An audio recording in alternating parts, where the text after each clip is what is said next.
এটা এটা রাষ্ট্র অস্বীকার হয়ে যায়, কারণ উনি রাষ্ট্রীয় পদে থেকে একটা মাধ্যমকে সংবাদ সমাধান করতে দিবেন না, এটা এটা মানুষের পর্যায়ে পড়ে না। দুইটা দলের উনি নেতা, একটার উনি উপদেষ্টা আর একটার উনি নায়েবে আমির, মিনস ডেপুটি প্রেসিডেন্ট, মানে ভাইস প্রেসিডেন্ট।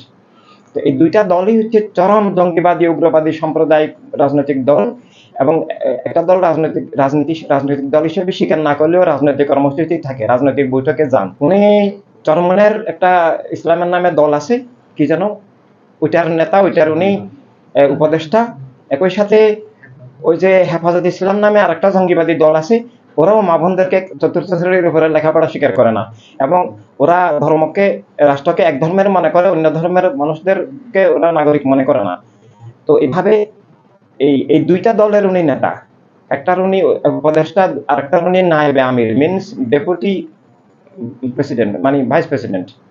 তো এই দুইটা দলই হচ্ছে চরম জঙ্গিবাদী উগ্রবাদী সাম্প্রদায়িক রাজনৈতিক দল, এবং একটা দল রাজনৈতিক দল হিসেবে স্বীকার না করলেও রাজনৈতিক কর্মসূচি থাকে, রাজনৈতিক বৈঠকে যান এবং রাজনৈতিক বক্তব্য দেন, আবার নিজেদেরকে রাজনৈতিক বলেন, একটা ধোঁকাবাজির দল।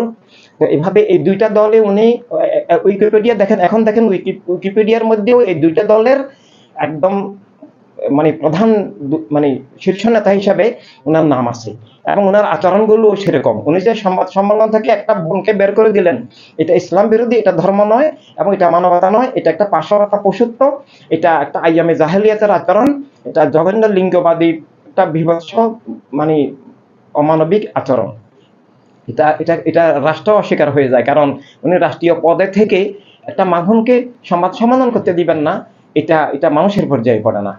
এটা জঘন্য অসাংবিধানিক। বাংলাদেশের সংবিধানে এই ধরনের লিঙ্গবাদী বৈষম্য নাই।